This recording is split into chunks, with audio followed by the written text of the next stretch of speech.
എല്ലാവർക്കും പുതിയൊരു വീഡിയോയിലേക്ക് സ്വാഗതം. നമ്മൾ ഇന്നിവിടെ ഉണ്ടാക്കുന്നത് ചൂര മസാലയാണ്. നമുക്കപ്പോൾ അതെങ്ങനെ ഉണ്ടാക്കണമെന്ന് നോക്കാം. ഇതിന് വേണ്ടിയിട്ട് ടിന്നിൽ മേടിക്കാൻ കിട്ടുന്ന ടൂണ അഥവാ ചൂരയാണ് എടുത്തിരിക്കുന്നത്. ഇതിൽ ഓയിലോ അല്ലെങ്കിൽ വെള്ളമോ ആയിരിക്കും ഉണ്ടാവുന്നത്. നമുക്കതൊന്ന് ഊറ്റിക്കളയണം. ഈ ഒരു പാൻ അടുപ്പത്ത് വെച്ചിട്ട് അതിലേക്ക് ഓയിൽ ഒഴിച്ചു കൊടുക്കണം. ഇതിലേക്ക് 1 ടീസ്പൂൺ ഇഞ്ചിയും 3 സവാള ചെറുതാക്കി അരിഞ്ഞതും കൂടി ഇട്ട് കൊടുക്കാം.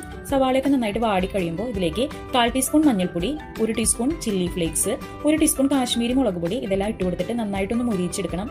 ഇനി നമുക്കിതിലേക്ക് ടൂണ ഇട്ട് കൊടുക്കാം. 3 ടിൻ ഇട്ടിട്ടുണ്ട്. ഇത് കുക്കായിട്ടാണ് വരുന്നത്. നമുക്കപ്പോൾ കുക്ക് ചെയ്തെടുക്കേണ്ട ആവശ്യമില്ല. ഇതിന്റെ വെള്ളമൊക്കെ ഒന്ന് വറ്റി വന്നാൽ മതിയാകും. കയ്യിൽ വെച്ചിട്ട് നമുക്ക് ആ ടൂണയൊക്കെ ഒന്ന് ഉടച്ചു കൊടുക്കാം. ഇനി മസാലയൊക്കെ ആയിട്ട് നന്നായിട്ടൊന്ന് യോജിപ്പിച്ചെടുക്കാം. ഇതിലത്തെ വെള്ളമൊക്കെ വറ്റി ചെറുതായിട്ടൊന്ന് ഡ്രൈ ആയിട്ട് വന്നിട്ടുണ്ട്.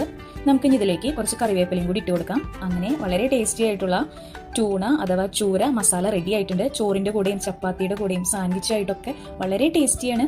അപ്പോൾ തീർച്ചയായിട്ടും എല്ലാവരും ഇതൊന്ന് ട്രൈ ചെയ്ത് നോക്കിക്കോളൂ. താങ്ക്